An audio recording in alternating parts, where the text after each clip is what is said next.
Hello students of class 11th class के बच्चे जो 10th पास आउट अभी हुए हैं। आपने, मुझे उम्मीद है, वेक्टर्स के 4 लेक्चर्स बहुत ही बेहतर तरीके से पढ़ा होगा। शुरू के 4 लेक्चर आपने कवर किया है, नोट्स बनाया है, फिर आप प्रिपेयर हो रहे हैं 5th लेक्चर के लिए। If you have not been for these 4 lectures तो प्लीज़ पहले जा कर के 4 लेक्चर्स देखिए, उनके नोट्स बनाइए, then you come to the point of the 5th lecture. और 5th लेक्चर का एंजॉय तभी होगा जब आपको बेसिक 4 लेक्चर आता होगा। अब बेसिक में क्या है कि अभी तक हमने क्या पढ़ा। बेसिकली हमने वेक्टर क्या होता है, स्केलर क्या होता है, फर्स्ट लेक्चर में कवर किया था। इसके बाद में हमने addition of vector, type of vector cover किया, सब्सट्रैक्शन ऑफ वेक्टर कवर किया, एडिशन के बहुत तरीके कवर किए कि addition of vector is different than the addition of the scalars. Then we will covering the point of resolution of vector into 2 components, मतलब vector को 2 component में कैसे तोड़ा जा सकता है। तो पहली बात तो ये है कि ये वेक्टर या फिजिक्स का कोई भी कंटेंट आप टॉपिक वाइज नहीं पढ़ सकते, मतलब जैसे खाली आप उसको पढ़ नहीं सकते कि हाँ ये ऐसे उसका फॉर्मूला याद करना है, आपको फील करना पड़ेगा। तो फर्स्ट थिंग फर्स्ट ये समझना, suppose we have an object, मैं फोर्स से चीज़ों को समझाऊंगा।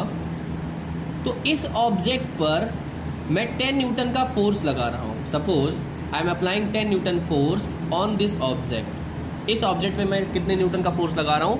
10 न्यूटन का फोर्स लगा रहा हूँ। अगर मैं इस ऑब्जेक्ट पे 10 न्यूटन का फोर्स लगा रहा हूँ, 10 न्यूटन के फोर्स लगाने की वजह से ये 2 कंपोनेंट में बिखर जाता है। कितने कंपोनेंट में? 2 कंपोनेंट में बिखर जाता है।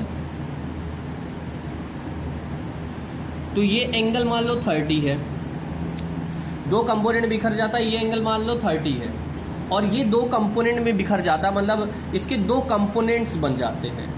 तो अगर इस जैसे बिखर जाने का क्या मतलब है समझना। बिखर जाने का मतलब ये है कि एक कंपोनेंट इधर आता है और एक कंपोनेंट इसका इधर आता, मतलब इसका कंपोनेंट मतलब हिस्सा। तो इसको कहते हैं रिजॉल्विंग ऑफ वेक्टर। तो ये तो बात हो गई थियोरेटिकली बताने की, अब इसको फील करना। अगर मैं 10 न्यूटन का फोर्स इस पे लगाऊं तो क्या उस 10 न्यूटन की वजह से ऑब्जेक्ट धीरे धीरे धीरे धीरे धीरे धीरे चलते चलते क्या यहां पहुंच गया? क्या यहां पहुंच गया ऑब्जेक्ट? 10 न्यूटन के फोर्स के लगाने की वजह से ऑब्जेक्ट का यहां पहुंच गया, टिक टिक टिक टिक टिक टिक पहुंच गया यहां पर। अब धीरे धीरे धीरे धीरे चलते चलते कहाँ पहुंच गया? यहाँ पहुंच गया। यहाँ पहुंच गया तो हमें ख्याल आया, मतलब मेरे मन में एक ख्याल आया कि यहाँ पहुंचाने के लिए ये किस में भी गया? ये एक्स में भी गया, और वाई में भी गया। मतलब इस फोर्स का एक इफेक्ट इसको एक्स में ले जा रहा है, और इसी फोर्स का एक इफेक्ट इसको वाई में ले जा रहा है। एक्स वाले इफेक्ट को ऐसे समझना है फिजिक्स को, इफेक्ट को एक्स कंपोनेंट बोलेंगे। एक्स वाले इफेक्ट को एक्स कंपोनेंट बोलेंगे, और वाई वाले इफेक्ट को क्या बोलेंगे? वाई कंपोनेंट बोलेंगे। वाई वाले इफेक्ट को कौन सा कंपोनेंट बोलेंगे? वाई। अब समझना कौन वाई वाला इफेक्ट। अगर इसको यहां तक ले गया तो क्या ये एक्स में भी तो चला है? अब कोई कहेगा कहां, यहां थोड़ी ना चला, यहां नहीं चला। क्या ये इस डायरेक्शन में तो गया? डायरेक्शन मतलब इधर गया है, इसका मतलब there is a component in X direction. और क्या ऊपर भी गया है तो there is a component in Y direction. तो एक्स के इफेक्ट को एक्स कंपोनेंट कहते हैं और वाई के इफेक्ट को वाई कंपोनेंट कहते हैं। इज इट क्लियर और नॉट? अब दूसरी बात यह है कि वेक्टर को रिजॉल्व करेंगे तो उसके जो कंपोनेंट हैं वो भी क्या वेक्टर होंगे? तो ऑब्वियसली वो भी क्या ही होंगे?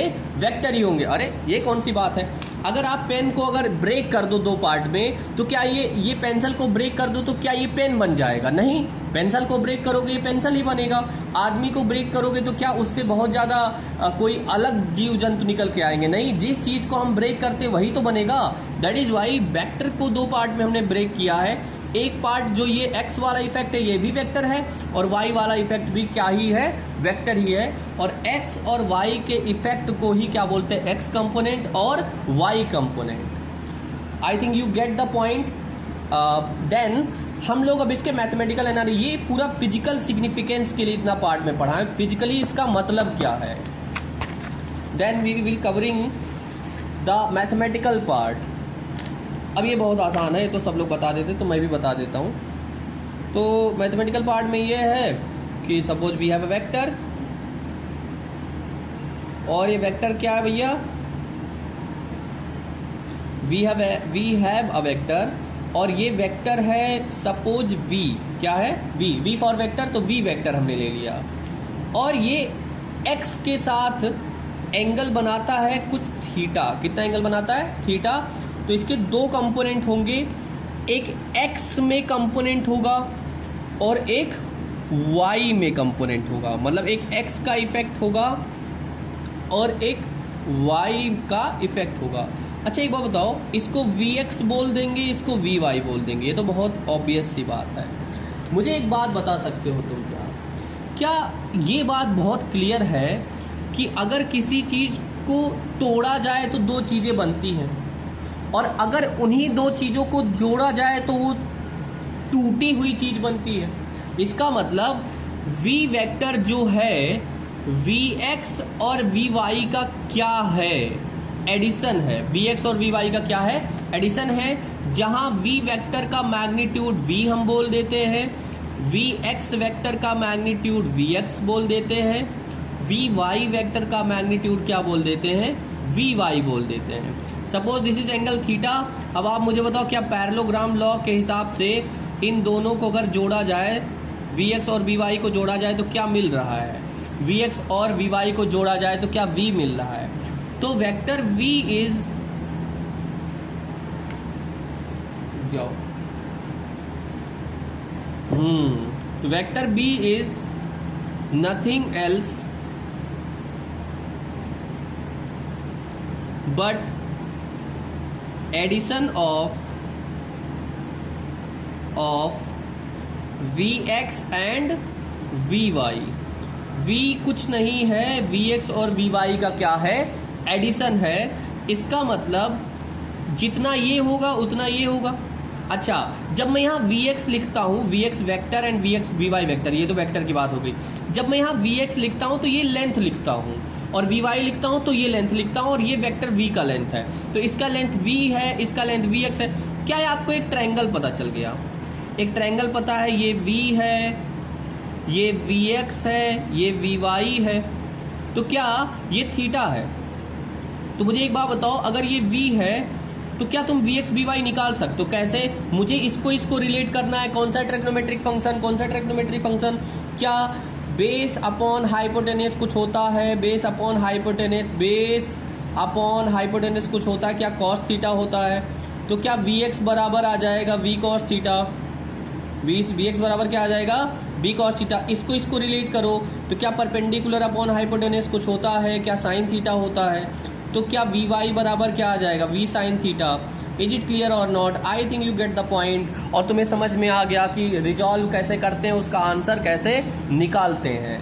अगला पॉइंट क्या है, अगला क्वेश्चन मेरा है, सपोज मैं क्वेश्चन करता हूँ। अब एक बात समझ लेना, अगर अपने पास कोई v वेक्टर है, उसको रिजॉल्व करना, अपने को रिजॉल्व करना है, मतलब 2 परपेंडिकुलर वेक्टर्स होंगे, मतलब x का इफेक्ट होगा और किसका इफेक्ट होगा, x का इफेक्ट होगा, और किसका होगा, y का इफेक्ट होगा।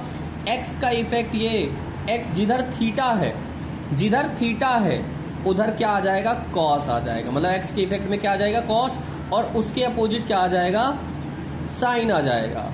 इज इट क्लियर और नॉट? तो अब आप x y से नहीं याद रखेंगे, आप इस बात से याद रखेंगे, जिधर थीटा है उधर कॉस थीटा लेंगे, समझ रहे हो। एंड उसके अपोजिट क्या लेंगे, उसके अपोजिट साइन थीटा लेंगे। आई think you get the point. अब जैसे मान लो ये वेक्टर है 10 न्यूटन का है, suppose force is a vector quantity, और इसका ये वाला इफेक्ट एफ एक्स बताइए और ये वाला इफेक्ट एफ वाई बताइए। मतलब ये एफ एक्स है और ये क्या है, एफ वाई, एफ एक्स और ये क्या है, एफ वाई। तो मुझे बताओ एफ एक्स कितना आएगा, ये एंगल दे दिया तुम्हें 30, तो एफ एक्स क्या लिखेंगे, किधर थीटा है, एक्स की डायरेक्शन, एफ एक्स होगा 10 साइन 30, और साइन 30 तो हाफ होता है तो 1/2, तो ये क्या आ गया 5। एफ वाई क्या लिखेंगे, 10 कॉस 30, कॉस 30 तो होता है √3/2, तो क्या लिखेंगे 5√3। आई think you get the answer, I hope so. तो एफ एक्स आ गया 5, एफ वाई आ गया 5√3। मतलब ये आंसर कोई इंपॉर्टेंट नहीं है, इंपॉर्टेंट है लॉजिक। जिधर थीटा है उधर साइन, और जिधर थीटा उधर कॉस, अपोजिट में साइन रहता है। अब मैं ऐसा क्यों आपको बताया, इस बात को भी समझना। कभी कभी क्या होता है, जैसे मान लो ये वेलोसिटी जो वेक्टर क्वांटिटी 10 मीटर पर सेकेंड दिया है, आपसे पूछा कि एक्स वाला वेलोसिटी बताओ और साथ ही साथ वाई वाला वेलोसिटी बताओ, एक्स वाला और वाई, लेकिन एंगल यहाँ दे दिया। तो कुछ बुद्धिमान लोग ये भी कह देंगे कि सर एंगल अगर यहाँ का दिया तो यहाँ वैसे ही हो गया 30, तो आप क्यों फालतू में टेंशन ले रहे हो। लेकिन मैं कहता हूँ उतना भी क्यों करो, तुम्हें ट्रिक मैंने बताया है। जिधर थीटा है, इधर थीटा ना, तो बी वाई बराबर क्या होगा 10 cos 60, जिधर थीटा है उधर कॉस और अपोजिट में साइन लगा दिया, काम खत्म हो गया। तो कुछ क्वेश्चंस मैं लिखे दे रहा हूँ, दिस इज सम क्वेश्चंस। ये डिस्प्लेसमेंट है डी 10 मीटर का हुआ है, डी मतलब इसका मैग्नीट्यूड 10 है, और ये एंगल थीटा है, मतलब 30 डिग्री दे दिया है। आपसे पूछा है कि dx कितना होगा और dy कितना होगा।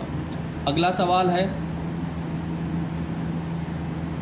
दिस इज द अगला सवाल। ये दिया है, क्या दिया है, फोर्स दे 20 न्यूटन। देखना इसी के पैरेलल में रहना चाहिए। मैं आपको ये जो मैं डॉट डॉट करता हूँ कुछ लोगों को समझ में नहीं आ रहा होगा, फिर आप जब मैच्योर हो जाओगे थोड़ा सा तो you will get the point. Otherwise काफ़ी लोग समझ रहे होंगे डॉट डॉट क्यों कर रहा हूँ। अदरवाइज आप इतना समझो जो मैं बोल रहा हूँ, एफ एक्स और एफ वाई। तो ये एंगल दिया है 45, तो आपको क्या निकालना है, एफ एक्स निकालना है और एफ वाई निकालना है। इसमें आपको डी एक्स निकालना था और क्या निकालना था, डी वाई निकालना था। तो this is all for resolving of the vector, और resolving of the vector is nothing else but तोड़ना ऑफ द वेक्टर। किसी वेक्टर को तोड़ दो दो पार्ट में तो उसको रिजॉल्विंग बोलते हैं, और टूटे हुए को जोड़ दो तो उसको एडिशन बोलते हैं। तो कैन आई से then resolving of vector is reverse of addition of vector? If yes, then write in the comment box.